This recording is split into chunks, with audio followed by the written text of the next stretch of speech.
Ano Siya na bang lang rule daw ang dito? tatanungin. Ano bang rule sa tanungan? Ano lang, simple lang ang Hindi rules natin. categorical, sasagutin mo ng Ganon, categorical. ganito Tagli-limang tanong lang, o 5 tanong.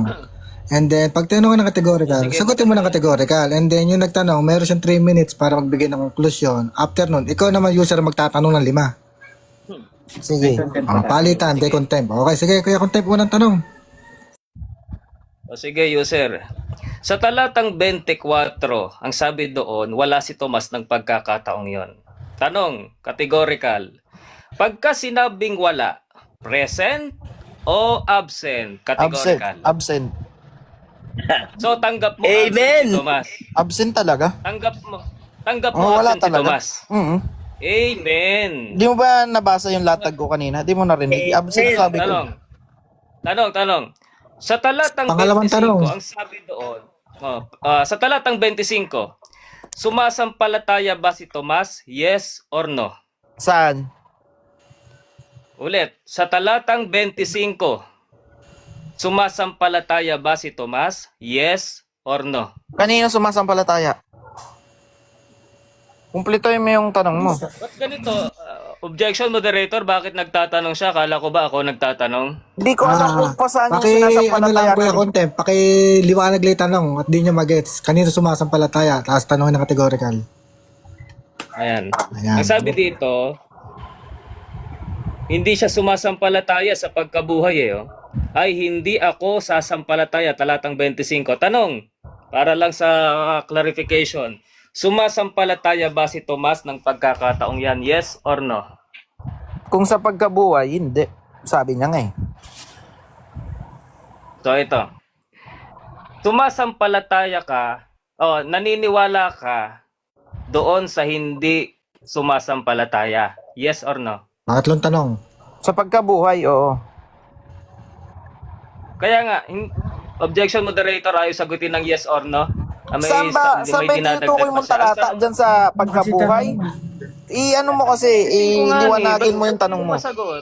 Objection po, di niya nililiwanag yung tanong Pakiulit mo. yung tanong, Kuya Contempt. Saan talata yung tanong mo? Ito tanong ko. Naniniwala ka sa hindi sumasampalataya? Yes or no? Sa pagkabuhay. Yes or no daw, Kuya? Yes, sa pagkabuhay. Ayun, naniniwala sa hindi sumasampalataya. Sino ang Diyos mo? Ang Ama o ang Anak? Pang-apat na tanong.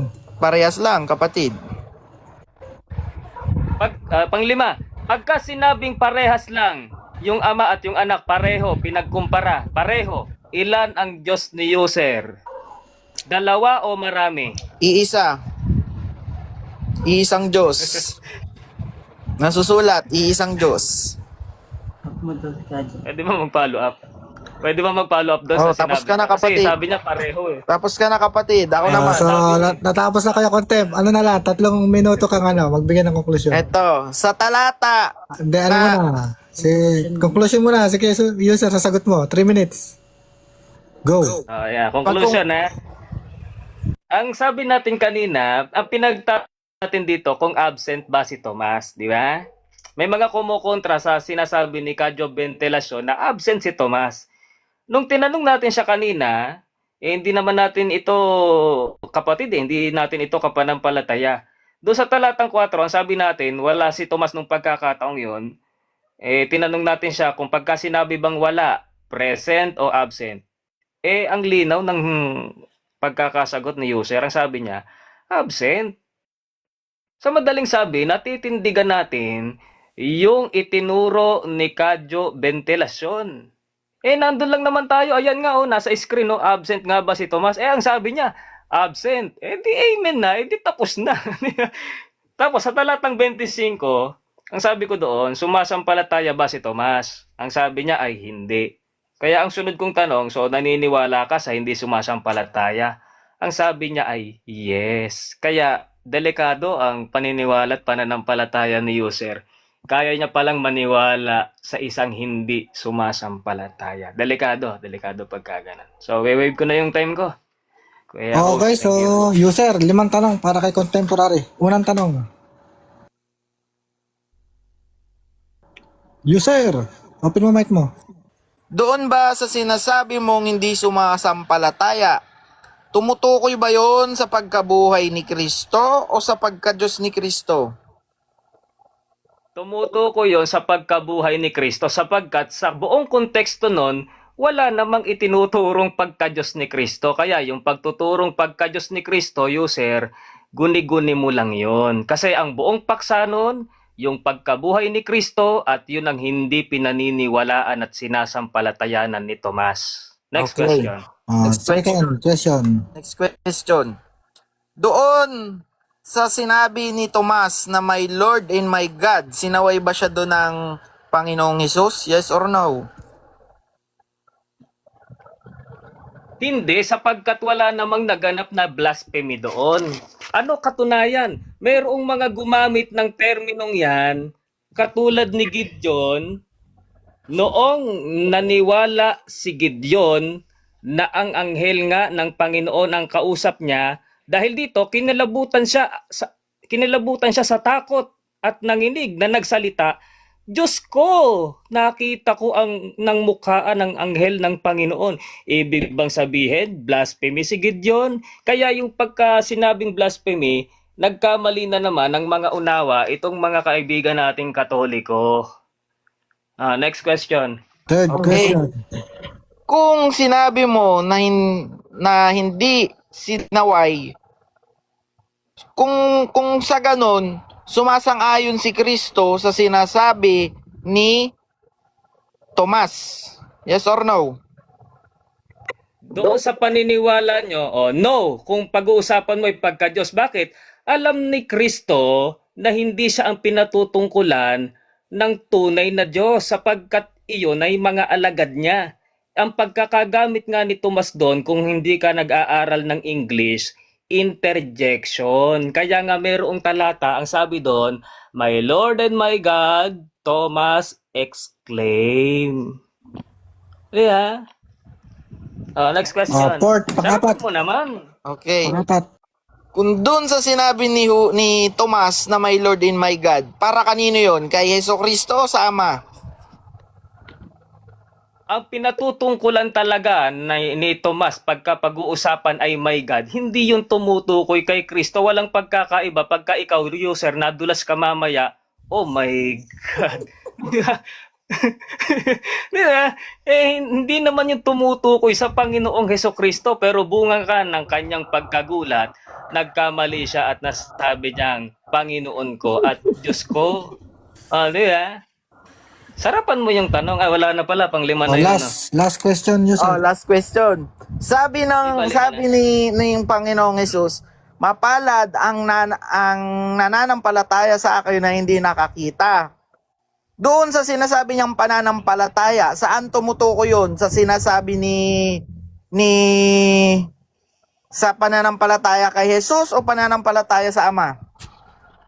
Yung tinutukoy dong pananampalataya, yun yung pagkabuhay ni Kristo. Kasi hindi naman nakita ni Tomas yun nung une. Ngayon, nakita ni Tomas, ang sabi ng Kristo, mapalad. Sumampalataya na si Tomas na nabuhay nga ang Kristo. Hindi nabuhay dahil, hindi sumampalataya dahil siya ay Diyos. At si Tomas nung pagkakataong yon ay hindi naman nagtuturo. At ikaw, sumampalataya ka at naniwala ka doon sa hindi sumasampalataya. Pagka ganyan, sa diablo yan user. Okay, time na. So, user, 3 minuto. Magbigay ka ng konklusyon. Okay. Kitang-kita nyo naman po at narinig yung mga sagutan niya. Binabalik ko niya po yung mga talata at una po, sumang-ayon po siya na hindi sinaway ni Kristo si Jesus. Ay, Kristo di sinaway si Tomas. Natawa ako sa iyo. Sige, tuloy mo. Nalilito siya. Objection, nalilito. Tapos sumang-ayon din, tapos po bigla niyang nilabanan yung sagot niya na sinasabi niya na pinapatungkulan daw ni Tomas doon is yung Ama at hindi si Kristo. Si Kristo nga yung kausap ni Tomas. Ano yung bobo pala si Tomas para sabihin yung my Lord para sa iyang Kristo, yung my God sa Ama yan. Hindi naman ganun Sabi ni Tomas, my Lord and my God. Pinatungkulan niya si Jesus mismo. At umayo na siya kanina na hindi sinaway ni Kristo. At doon naman po sa tanong ko na kanino pumapatungkol yung pananampalataya, kay Kristo or sa Ama, sinasabi niya naman kay Kristo, tapos ang sagot niya patungkol daw sa pagkabuhay. Ngayon po, ang katotohanan po dyan na nasabi ni Tomas na my Lord and my God, sapagkat yung anyo ni Kristo nung nakita niya, butas-butas at wala siya makitang dugo. Sugat meron, kaya nasabi niyang my Lord and my God.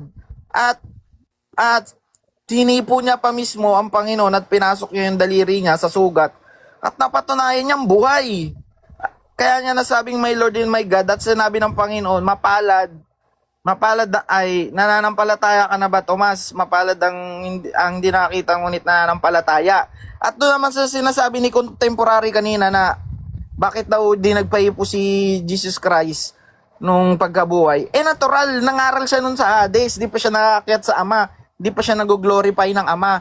Di sabihin ng nag-glorify, di pa siya napapangaralan ng Ama, napaparangalan, di pa nabibigay yung kapangyarihan sa kanya, di pa napapasa yung pag-aari or yung kapangyarihan. Sabi sa Mateo 28:18, ibinigay na sa akin ang lahat ng kapangyarihan sa langit at sa lupa. O doon pa lang, Diyos na siya, hindi siya tao, kapatid. Tapos na siya sa pagiging tao. Ano na siya, kapatid? Tapos na siya sa pagliligtas. Magiging hukom na siya, kapatid. Mayroon na siyang karapatan maghukom sapagkat ibinigay na nga ng Ama ang kapamahalaan sa kanya, hindi lang sa lupa, pati sa langit. Kung pati mga anghel kaya niyang hukuman, yung mga nagkasalang anghel, siya rin maghukom. Sabi doon pati sa lahat ng langit kung mga anghel sumasamba sa kanya, nagpapatira pa, kayong mga INC ayaw magpatira pa, blasphemy kayo sa Diyos, di kayo sumusunod kay Kristo. Yun lang, finish ka na. Okay, time na. So, next naman magtatanong ay si Kuya Iti. Kuya Iti, sino gusto mo tanongin? Gusto mo ako ulit? Si Mega Music. Mega Music, okay. Palitan ulit simuli sa kanina. Okay, Kuya Mega, ready ka na ba? 5 tanong, Kuya Iti, kay Mega. Unang tanong. Okay, unang tanong ko sa iyo, bro, Mega. Doon sa Juan 20:28, absent pa ba dyan si Tomas? Yes or no? Nandun na siya nung tagpo na yan. Okay. Pero noong unang pagpapakita, absent nga. Okay, so kung nandun na siya, Pangalawang tanong. noong madaiti niya ang kanyang daliri doon sa tagiliran ng Panginoong Kristo, ano ang naging reaction doon ni Tomas? Nagulat talaga si Thomas doon kasi talagang nakita niya yung patay na buhay. Yung katunayang hindi Diyos si Kristo, namatay at nabuhay, di ba? Okay. Pangatlong tanong. Nung sinabi ba ni Tomas na Panginoon ko at Diyos ko, mali ba yon? Yes or no? Kung ang tinutukoy niyang Diyos si Kristo, mali yun. Pero kung nagulat siya, masasabi niya talaga yun Di ba? Ay, Panginoon Diyos ko. Categorical, bro. Bro, categorical. Kaya nga, sinagot naman kita, bro. Hindi mo naman kasi nilinaw kung patungkol kay Kristo yung tanong mo Okay, dito sa 1 Timothy 3:16, sino itong dito? Sino itong God na sinasabi dito na God was manifest in the flesh? Sino itong God? Sino itong Diyos na nahayag sa laman? Ang Ama o ang Panginoong Kristo? Hindi naman wala naman Diyos na nagkakatawang tao. Meron ba? Teka lang, ang tanong ko ay ganito. Pakinggan mo. Ulitin ko Sa 1 Timothy 3:16 ng King James Version, sabi dito, basahin ko lang talata, no? And without controversy, great is the mystery of godliness. God was manifest, God was manifest in the flesh. Tanong ko sa iyo, bro, sino itong Diyos na nahayag sa laman? Ang Ama o ang Anak na si Panginoong Kristo? Wala namang Diyos na nahayag sa laman, bro. Kasi nga, hindi naman nagkakatawan tao ang Diyos.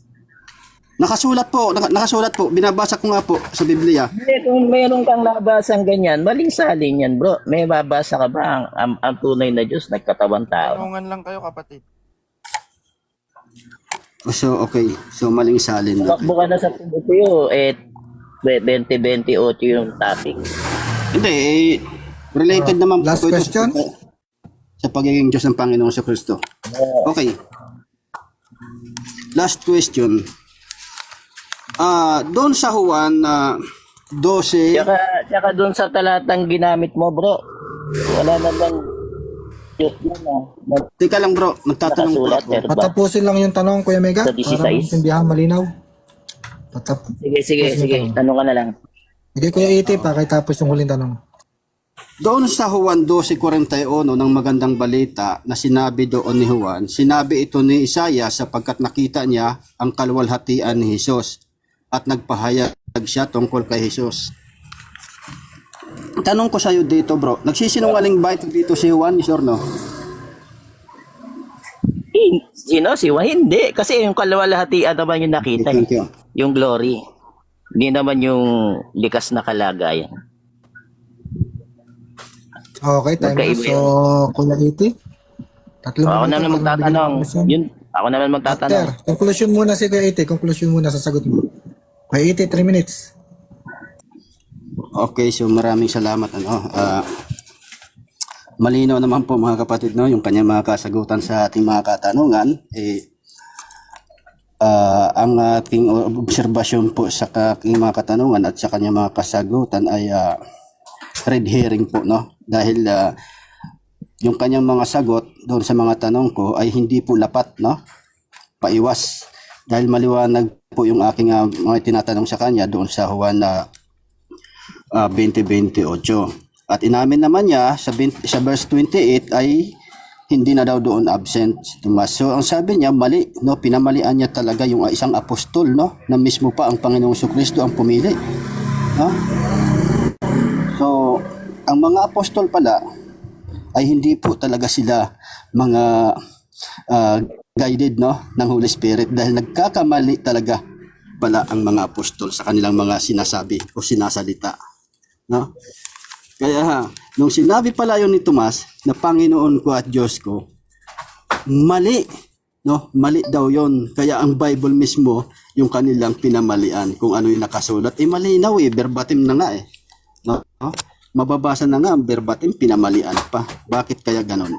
Dahil po, yun ay kontra po sa doktrina nila. Yun po ang pinaka number 1 na dahilan talaga dyan.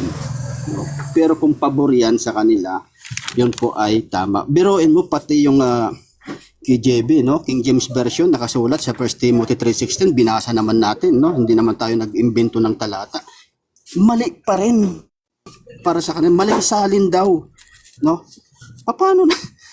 Pero sila, kapag pabor sa kanila, ang lamsa, ginagamit nila, na nasulat naman yun sa Aramaic, ay tinatanggap nila. No? Maliwanag naman sa talata. No, sabi dito, God was manifest in the flesh, no? Ang Diyos daw ika ay nahayag sa laman, Bible na mismo, letra por letra mababasa natin, tapos sasabihin maling salin. Bakit? Dahil kontra na naman sa kanilang doktrina, no? Hindi po kasi sumasang-ayon yung talata doon sa kanilang doktrina. Kaya mali na naman ang Bible. So dalawang verse ang kanyang sinabi no na mali, puro mali. Kaya ang sumasang-ayon, hindi magtatagal sasang-ayon na ako dun sa Islam yung Biblia talaga corrupted no, corrupt ang Biblia, kung nagkukontrahan, nag-uumpugan no, hindi nagkakatugma-tugma yung mga nakasulat sa Bible pag ganyan tayo no, tayo mismo ang sumisira no sa banal na kasulatan. Ayun, salamat. Okay, time na, Kuya Mega. 5 tanong para kay Kuya Itzy Universa. Unang tanong. Ang tanong ko, ang tunay na Diyos ba may kapatid? Wala, siyempre wala. Walang kapatid ang tunay na Unang tanong. Diyos. Okay, linilang ko lang ha. Si Kristo ba may kapatid? Wala. Walang kapatid Wala. ang Panginoong Kristo, kaya nga Wala. bugtong na Kung may anak. mabasa ako sa Biblia na si Kristo ay may kapatid. Magtanong ka. Nga, may mababasa ba sa Okay, Biblia tanong. na si Kristo ay may kapatid? May mababasa pero hindi yung tumutukoy na kapatid niya sa laman. Mali pong interpretation niyo. Wala. Next question. May mababasa ba sa Biblia na si Kristo ay may kapatid? Meron na wala? Mayroon nga mababasa pero hindi po yung tumutukoy no na kapatid niya sa laman no o biological brother. Hindi po, wala pong ganun no. Dahil bugtong na anak po si Panginoong Hesukristo ng Ama at bugtong na anak po siya ni Mary sa kanyang pagkakatawang tao. Apat, Kuya Mega. Wait Next lang, ang question. layo nyo po sa topic. Dapat doon lang kayo sa talata. Bayaan mo siya, related naman yan. Sige. Kuya Mega, mahina signal mo. Yun bang nalalaki? Hindi kita Wait lang, narinig. medyo mahina yung utak ni Mega Music. Ay, yung ano pala, net. Nawawala. Nawawala ka. Tahimik ka lang, user. Para hindi magulong. Hindi na ka tayo magkaintindihan eh. Kuya Mega, malabo. Dinig ba ako? Wala ka signal. Wait lang. Ano pa ako signal? Yan, dinig ba ako? Ayan. Ayan, dinig na. Sige, pang-apat na tanong. Tanong, kapag ka ba ang tao nanalangin? Ang nanalangin, yun ba yung Diyos? Nanalangin, Diyos ba yun? O yung nanalangin? Moderator, ano po siya? Choppy po, choppy. Ay, chapi. Ang dinig ko, kapag daw ba ang tao nanalangin, yun daw ba ang Diyos? Tama ba? Nanalangin. Yun. Yung nananalangin. Kuya Mega, napakahirap talaga ng signal mo. Kahit bingi, di maintindihan. Dinig, hindi pa ba dinig? Di ba dinig? Signal. Putol-putol eh. Tapos naintindihan ko pa yung ngongo. Ulit.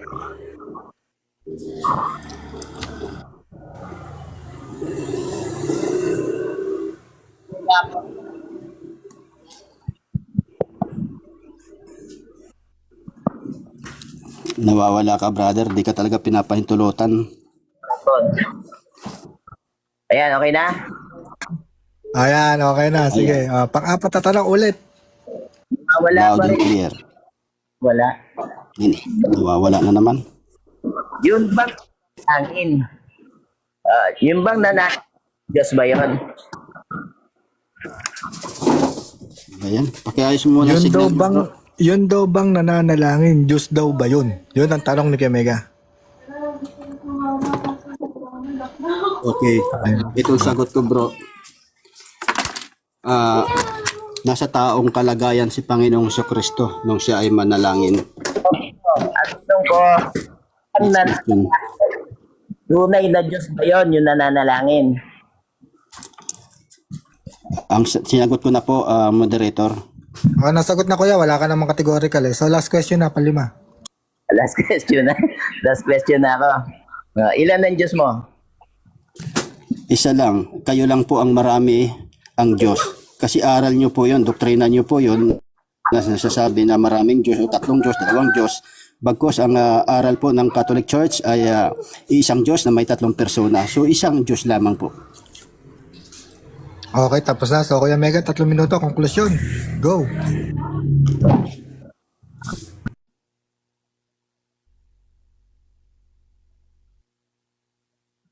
Kuya Mega Music, 3 minutes. Ba yung conclusion ko, Dinig? Okay. Kanina, tinanong ko siya Okay. kung ang tunay na Diyos kapatid. Sabi niya, wala. Di ba? Tapos nung tinanong ko, si Kristo ba may kapatid? Meron. Tunay na Diyos, pero meron kapatid, tas wala. Ano talaga ang tama mong sagot? Wala o meron? Pambihirang aral yan, no? Di ba? Halata naman kung sino yung may maling aral Tinanong ko, yung bang nananalangin, Diyos ba yun? Di niya masagot Bakit? Meron ba Diyos Diyos ka, tapos mananalangin ka? Pambihira yan. Di ba? Kaya halagnayag yung mga mali ang aral dito eh. Kitang-kita, hindi pa rin nila makita na mali ang aral nila. Tapos tinanong mo, ilan ang Diyos? Isa. Meron silang Diyos na isa na nanalangin. Tapos, ang pinapanalanginan, nasa taas, isa rin yun. Yung isa na nanalangin, nasa baba. Kanino siya nanalangin? Kung isa lang siya. Pambihirang aral yan, no? Di ba? Mababaluktot yung isip mo eh. Bakit? Hindi naman ganun ang tamang pagkaunaw pag ang mga Kristiyano, kilala talaga nila ang Diyos. Oo, hindi yung kagaya na nasa utak nila na para bagang ang pagkakilala sa Diyos mahirap para sa kanila eh. Biruin mo, mananalangin tunay na Diyos. Kanino mananalangin? Tunay na Diyos na nga siya, mananalangin pa siya. Di ba? Anong klaseng aral meron ang mga tao na ganyan na naniniwala sa hindi mo maintindihan? Kaya nga sa kanila, mystery yan eh. Hindi nila maintindihan yan. Pero ang tunay na Kristiyano, alam kung sino talaga ang tunay na Diyos. At napakadaling intindihin nun. Diba? Turo mo isa, tapos 3 being. Pambihira, iba-iba. Yung isa nasa lupa, nananalangin sa langit. Sa Diyos niya. Diba? Merong tunay na Diyos na meron pang isa pang Diyos. Pambihira na yan. Aral ng Trinidad na yan na hindi mo maintindihan. Mystery pa sila. Diba? Kahit sila naluloko dyan eh, sa aral na yan eh. Hindi nila maintindihan yan eh. Tapos tuturo nila na yun ang tunay na aral na hindi nila maintindihan. Pambihirang aral yan. Diba? O ano ang tamang aral? Yung itinuro ni Kristo. At yun din naman ang sinabi ng Ama na si Kristo ang pakinggan, hindi si Tomas. At sabi ni Kristo, yung Diyos ko, yung pinanalanginan ni Kristo, yun yung tunay na Diyos. At yun din ang Diyos ng mga Kristiyano. Eh binago nila, di ba? Binago ng mga Katoliko, mali yung aral. Okay, time na, Kuya Mega Music. Ikaw naman, Uncle Jordek, sino gusto mong tanungin dito sa mga panel? Ako naman magtatanong. Tapos ka eh. Tapos ba naman? Pagbigyan naman natin yung iba. Tanong ko ka na. Oo. Eh, Yun ang Uncle, ibigay ko kay Universa kasi para hindi bias pa. Dalawa kasi kami. Ako Okay, magtatanong sige. kay Universa. Okay, yung dalawa na lang ni Kuya Robin. I-skip Okay, na Yung lang dalawa lang ni natin Kuya ang Robin at kasi mahina isa signal ni Kuya Mega. lang. Oo. Hindi ko maintindihan. Oh, sige, Okay. kayong dalawa. 5 tanong, Kuya Universa muna. Si Kuya Universa muna. O si Robin muna magtanong. Okay, pwede. Kuya Robin, 5 tanong. Kay Universa. Ginamit mo ang unang Timoteo 3:16 upang patunayan yung laman na naging Diyos. Yes or no? Yes, kasi yun nga, no? Yun nga yung nakasulat dito na God was manifest. So, ang Diyos daw ika ay nahayag sa laman. Kukontrahin ko pa ba to? Biblia ito eh. Next question. Pangalawang tanong. Nakikita mo sa cellphone mo ang unang Timoteo 3:16. Okay? At walang pagtatalo, dakila ang hiwaga ng kabanalan, yaong nahayag sa laman. Pinapaging banal si Jesus, nakita ng mga anghel, ipinangaral sa mga bansa at sinampalatayanan sa sanlibutan. Ano ang nahayag? Nahayag sa laman o nahayag sa pagiging Diyos? Nahayag sa laman. Ayon sa ginamit kong talata, no? God was manifest. No? Ang sabi, nahayag. Ang Diyos daw ika, nahayag sa laman. Next question. Dahil sa may magkaibang salin Pangatlo. sa binasa mong talata at sa binasa kong salin ng talata, ang tanong, ang bagong tipan ba na nasalin sa Greek, alam mo ba ang Greek term na nahayag sa laman? Wala tayong pahayag patungkol doon sa Greek, no? Yan, tanong ko lang naman kung alam mo eh. Dumako Ang doon sa tanong Greek. ko kung alam mo. Kung di alam, sabihin mo, hindi mo alam. Huwag tayo dumako sa Greek, hindi naman doon ang paksa natin. Oh, next Ba't pa tayo question na dadako ako. doon Next sa Greek? question. Pang-apat na tanong. Okay, Tanong pangapat. ka uli. Dahil sa unang Timoteo 3:16 sa aking translation ay nahayag sa laman at sa translation mo ay Next question. ito na nga eh. Dahil sa ang translation ko'y nahayag sa laman, sa iyo naman ay Diyos na naging laman. Ano sa Greek term ng Diyos na naging laman?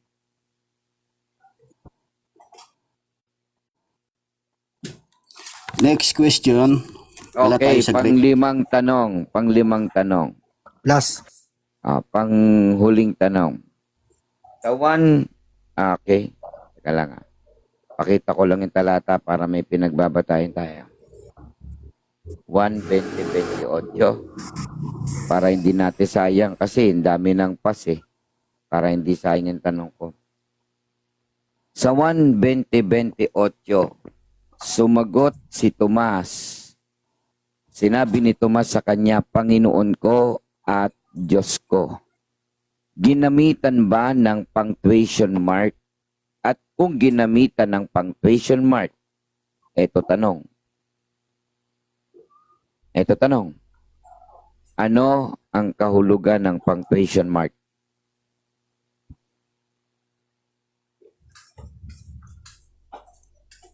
Okay. Pasigaw yan, ano? Kung yan ang tinatanong mo.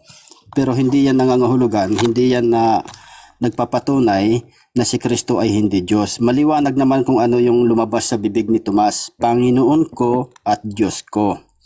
No, hindi po yun nangangahulugan na siya ay nagulat talaga. No, walang ganon. Okay, so time Tapos na. Robin, 3 minuto. Magbigay ka muna ng konklusyon bago magtanong si Kuya Iti.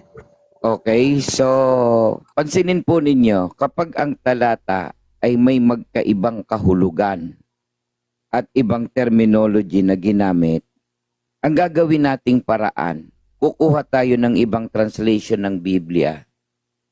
Ano ba ang marapat na diwa, concept ng tinutukoy sa talata? Kasi may binanggit siyang God manifest in the flesh. Samantalang sa ibang talata naman ay wala. Ang mga talata ng Biblia hindi pwedeng kontra-kontra. Kagaya halimbawa diyan sa 1:20-28. Samantalang kapag lilinawin mo yung 1:20-17, malinaw naman ang pahayag ng Panginoong Hesus.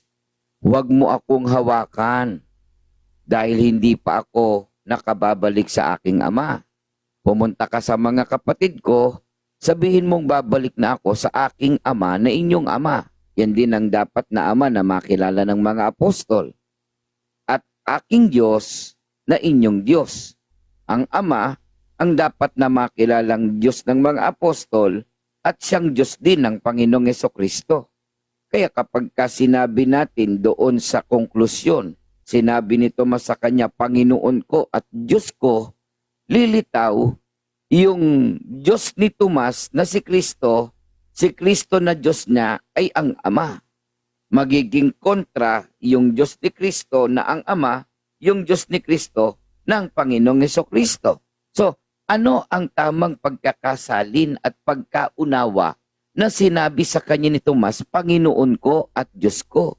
Kaya nga may mga nagsalin ng Biblia, si Tomas ay nagulat, doubting Thomas exclaimed. So sa pagkakataong yan, hindi naman nagdoktrina ang Panginoong Hesukristo o nagtuturo ng kanyang pananampalataya.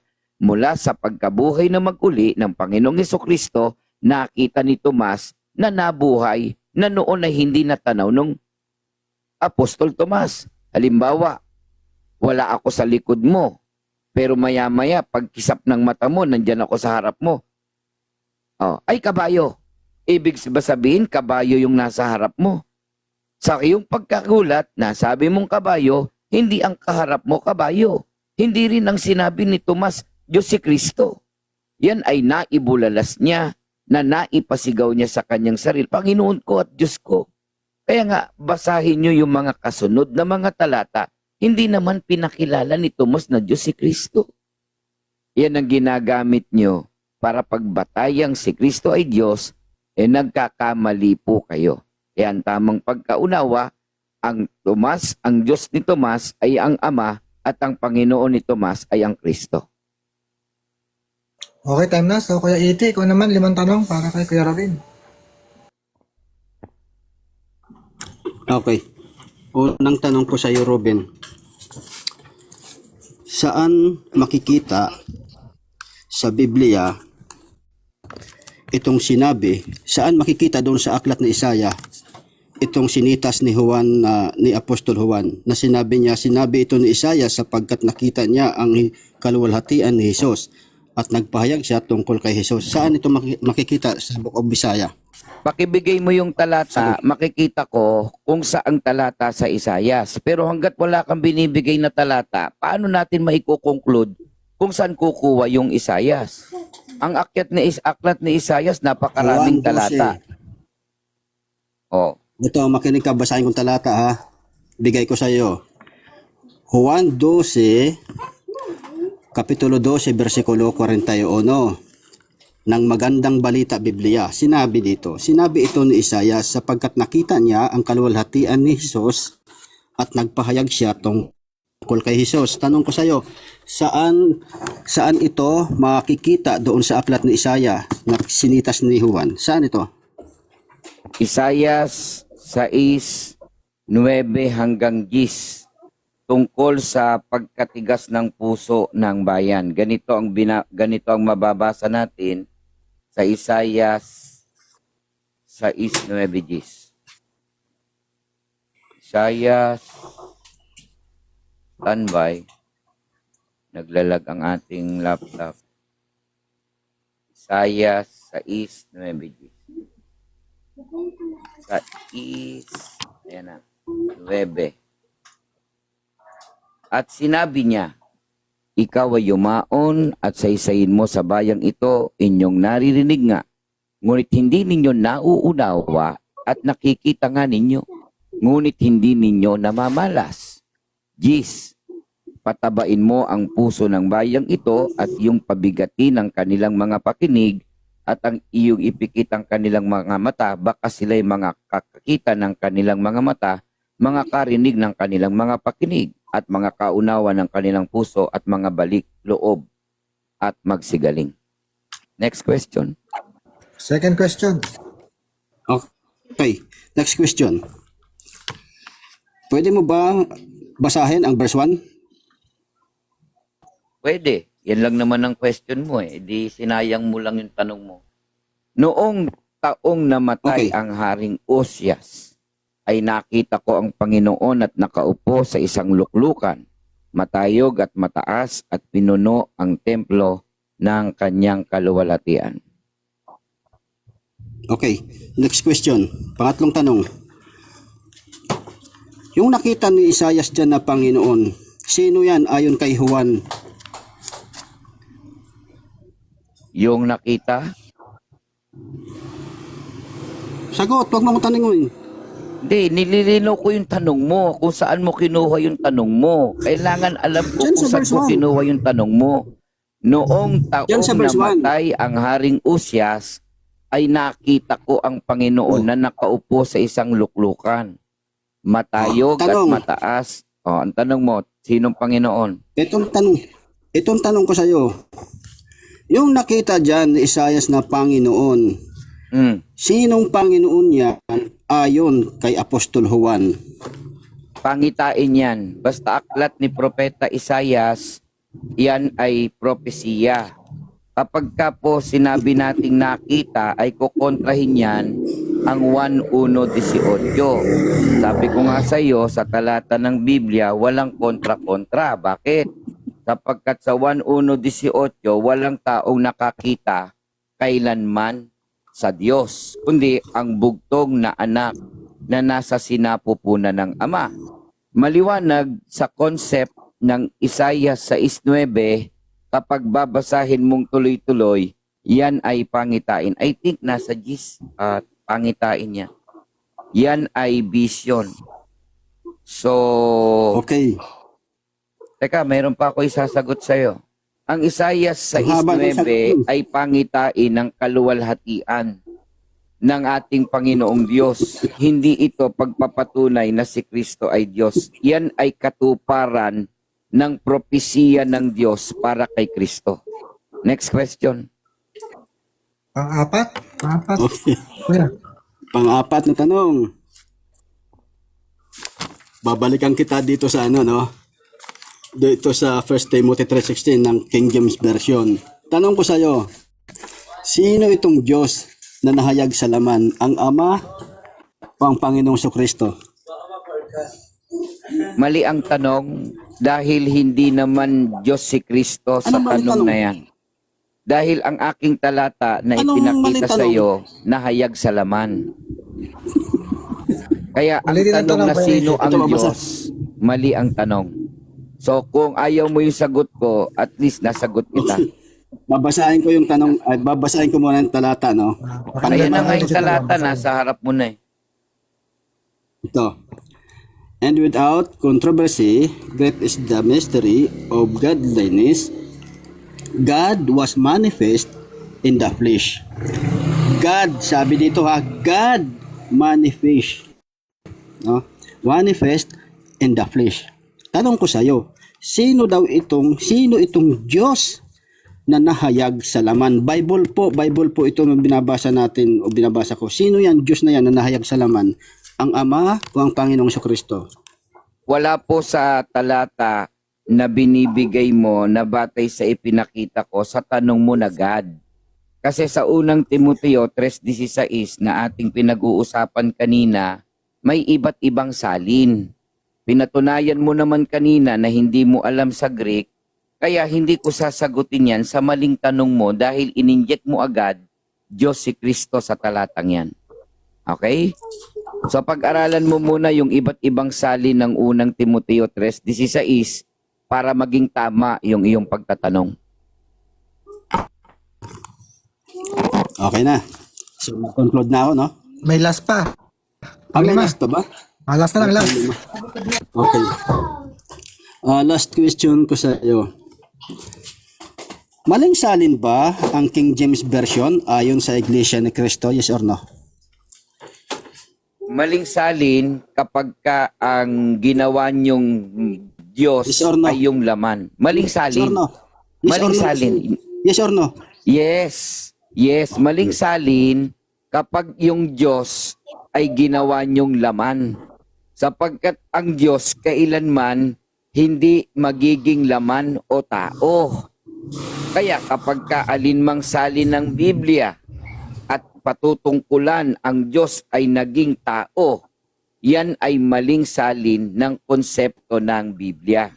Sa Biblia may iba't ibang version talaga dahil sa pagsasalin nung nagsalin ay ini-inject niya yung kanyang doktrina. Kaya nga, meron tayong malalim na pag-aaral, aalamin natin yung iba't ibang salin nito. Kapag may iba't ibang kahulugan, lalaliman natin yung pag-aaral ukol dyan. Okay? So, naintindihan mo na. Hindi yung porkit may nabasa kang God, yun agad ang sasabihin mo God. Sapagkat hindi mo naman din tatanggapin Jesus was truly human. So, ganun lang yon. Naintindihan mo na. Okay, 3 minuto pa yung 80 conclusion. Okay, so maraming salamat. Narinig nyo mga kapatid, no? Talagang pinamalian nila mismo ang Biblia. No? Makikita natin dyan talaga kung anong kung anong mayroong pag-iisip talaga itong mga Iglesia ni Cristo. No? Bible pinamamalian nila. Maling salin daw. Kung maling salin, pero yung lamsa, hindi nila sinasabi na maling salin. Bakit? Dahil nga umaayon yun sa kanilang doktrina. King James Version, sinasabi nila na maling salin. Maliwanag po, no, na litra po litra mababasa eh. Ayaw niya gamitin eh ang King James Version. No? God was manifest in the flesh. Maliwanag eh. Hindi niya masagot eh. Nahirapan siya dito, na corner siya eh, no, naipit. God was manifest in the flesh. Ang sagot maling salin. Ayun din ang sagot doon sa mga nasa Comsec, no? Maling salin. Akala mo naman mayroon silang mga sariling Biblia. Eh wala din naman mga sariling Biblia, no? Dito naman sa ano, ay tinanong natin siya dito sa Juan 12:41, no? Tinanong natin siya kung sino yung Panginoon doon na nakita ni Isaias. Ayon kay Juan, sino yung Panginoon? Ang sabi ni Juan sa 12:41, sinabi ito ni Isaias sapagkat nakita niya ang kaluwalhatian ni Jesus. So yung Panginoon pala doon, ayon kay Juan, ay si Jesus. Hindi po naman niya sinagot ng direkta yung ating katanungan. Red herring po yung kanyang mga kasagutan sa ating mga katanungan, no? Taliwas po, no? Lihis yung kanyang mga sagot dahil makikita natin yung pagka-anti-Kristo ng mga iglesia ni Kristo, no? Makikita natin yung pagka-anti-Kristo nila, no? Talagang ayaw nila na kilalanin o tawagin nila ang ating Panginoong Kristo na Diyos. Kung sa pagiging tao, wala naman tayong pagtatalo dyan, kapatid, no? Dahil si Kristo naman ay tao, dahil nga siya ay naging tao o nagkatawang tao. Maliwanag yan, Hindi natin alam na bakit ayaw nyo tanggapin, no? Siguro, yun nga, no, dahil nga ay taliwas po sa inyong aral, kaya dinidipinsahan nyo ang inyong aral, dahil kung tatanggapin nyo na ang Panginoong Kristo ay Diyos, ay matitiwalag kayo sigurado. No? Papagalitan kayo. So yung aral talaga, yun ang doktrina talaga nila diyan, yung doon sila talaga nakukulong, no, sa doktrina na yun na tao si Kristo, no? Pero sinasamba nila. Alam mo, pag sinasamba nila, sabi nilang ganun, yung kanilang kabaro na isa, ang sabi nila, ang sinasamba daw kanila dyan ay hindi daw yung Kristo mismo, no, kundi yung otoridad. Pero wala tayong mababasa sa Biblia na nagsabi, na nag-utos na sambahin nyo ang otoridad. Walang ganun. Ayun na, kuya. Pinto. So next naman, Bro Wilbert. Kayo naman ni Contemporary. Sino gusto? Ako sana. Contemporary. Ano po ba? Kayo naman dalawa, para iba naman. Ba't ayaw sa akin? Ano po ba kung paniwala ni Contemporary? Ayos, baba ka muna. Kasi lahat bibigyan natin pagkakataon. Hindi pa sila nakakapagtanong Nauna ka na kanina. Tunay na born again, tunay na Kristiyano. Yung Diyos po si Kristo o tao? Unang tanong. Juan 8:40, tao si Kristo. Second question. Tao. Teka lang. Nililinaw ko lang anong paniwala ko. Nagtanong na eh. Objection, moderator nagtanong na eh. Yun na ba yung tanong? Next question. Ano, Pangalawa. Sige, sa 1:20:28, sabi nyo, 1:20:28, kapag nagulat ba nagkamali na? Sa talatang yan, kamali si Thomas. Buong talata nagkamali siya. Sa talatang yun, 28 sinabi mo. Yung sentence sa 20:28, yung pagkakasabi ng Panginoon ko at Diyos ko, mali siya. Pang-apat na tanong nagkamali siya doon, bunga ng pagkagulat. Pang-limang question. Mali rin yung Panginoon ko sa inyo, si Kristo. Kasi sinabi niya Panginoon ko at Diyos ko O pinili niyo lang na Diyos ko. Ano ba? Ang daming tanong. Objection, moderator. Sunod-sunod yung tanong na tatlo last Ilan na ba? Lima na ba? Hindi pa. Sunod-sunod. Yung pala sa 1:20:28. Kinaklarify ko lang. Nagtanong sunod-sunod Hindi. Kaya, I-reconstruct ko. Pagka ang tanong ko, hindi. Nagtanong ka ng sunod-sunod Ayusin mo kasi. Nagtanong ka ng sunod-sunod na sinagot ko naman ng sunod-sunod. Pang-lima na yan. sige, Ayusin mo kasi. I-reconstruct ko lang. Sige. Pang-lima Last na yan. question. Pang-limang tanong mo na yan. Teka lang. Saan nagkamali? Nagtipla lang ako ng kape. Pang-lima na pala yun. Hindi pa. Wala pa. Pang-lima na yan. Hindi, sinunod-sunod Recorded naman. Sayat ka, Sige, tanong.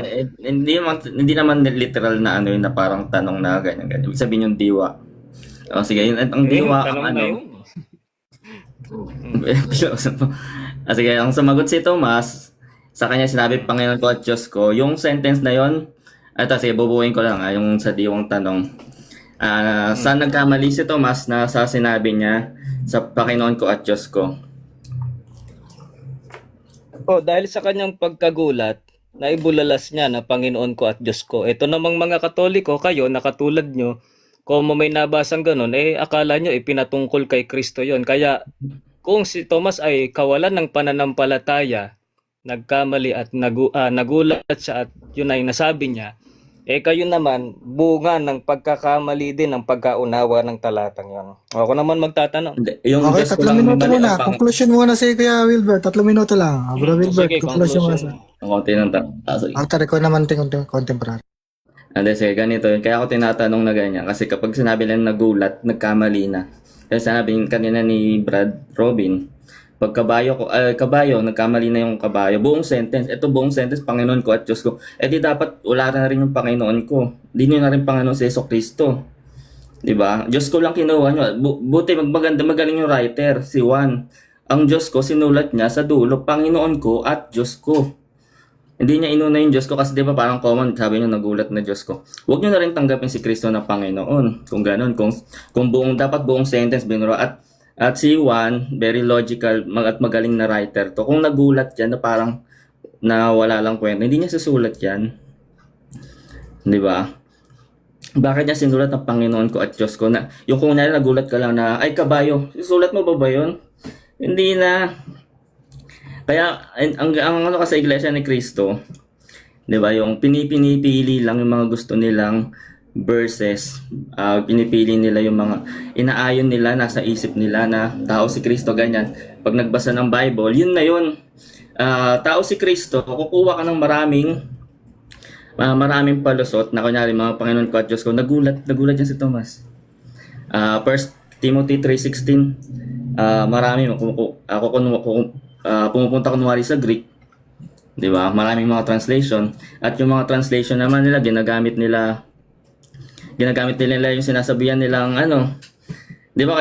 May mga sinasabi nila hindi sa Diyos yung mga ganito nag-translate. Ba't ginagamit yung translation? Iba-iba yung translation, yung ganun ba tayo kinukuha lang natin yung gusto natin? Well, hindi naman talaga nakasalanan yung mga member, yung pinaka sabi nga sa Bible, yung pamunuan ang inaano yung mga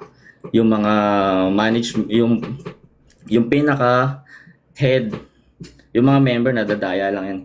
Baka kasi parang pang-akit ni Manalo, iisa lang ang Diyos, kaya parang sincere yun, parang yun yung pang-akit niya. Pero ang totoo, ang pagbilang sa infinity, hindi natin pwedeng gawing pagbilang ang pagbilang na gaya natin. Kasi infinity, kaya ganun pa ng ng Iglesia ni Manalo, nakukuha ko na eh. Parang lumalabas dalawang Diyos at pangit yung dalawang Diyos. Pero ang totoo, ang pagbibilang sa walang hanggan magkaiba. Oo.